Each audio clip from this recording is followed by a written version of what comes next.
Hello, hi, and welcome to the presentation of Habit Tracker app. So, as you can see, it has been asked to create a full stack app with Node.js and EJS. And also, some of the listed features are we should be able to add multiple habits. Each habit would have three status: done, not done, none, and all the habits should be shown concurrently. Also, each habit would have 7 days. So based on those 7 days, which includes the current day and all of the previous 6 days, a user should be able to change his status of all of the previous 6 days and the current day.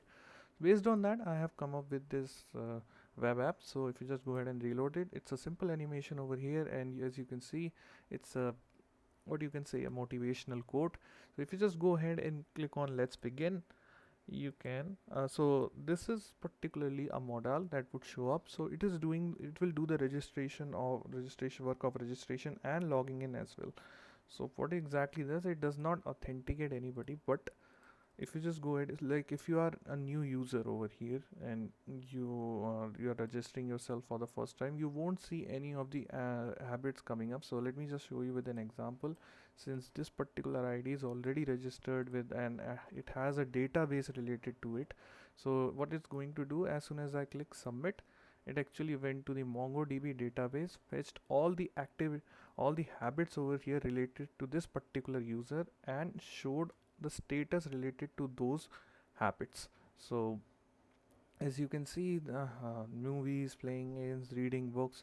So if I just go ahead and change this the status of these habits, the response would have been recorded, and if I just go ahead and reload it,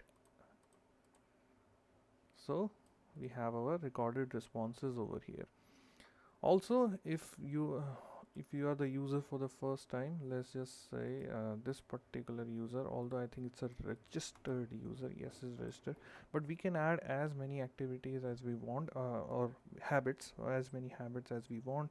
So let's just say basketball, if we are, and go ahead and press add new habits. So now for the status part, you can see there are three status, but by default there is none of these status are being clicked. Also the none is over there, but it's not made default, so that we would make it default if we had the user input on it. So if a user want to explicitly mark something as none, then only it would be recorded. Otherwise, if the correct over here means you are done with the activity, means not done, and simply this over here is more of what you can say is undefined part. So here, if you just go ahead, restart it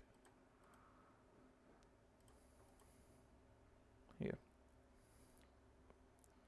and also for the code part, as we are using the MongoDB database, we are using Mongoose to connect to the MongoDB.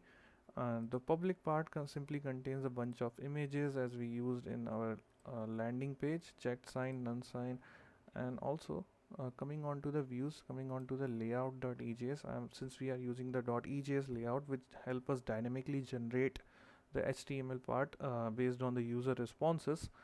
So in the body part, when we first landed on our, so when we are talking about the landing page, it has index.ejs in it. So it's a begin button, as I shown you at the start, and also when you click on the begin button, it simply redirects the habit tracker.ejs. Now habit tracker.ejs, as you can see, it has a modal section, which is basically will be used to actually register a new user and also fetch the data of other already registered user. We are using the table, and also we're leaving it blank so that EJS will help us out to dynamically generate them later on with a bunch of events. We have an event listener in case a user clicks on some. So basically this is the DOM content load. This it's going to be executed as soon as the script is loaded. And for the radio buttons, we also have an event listener and a bunch of stuff which has been marked in. So thank you.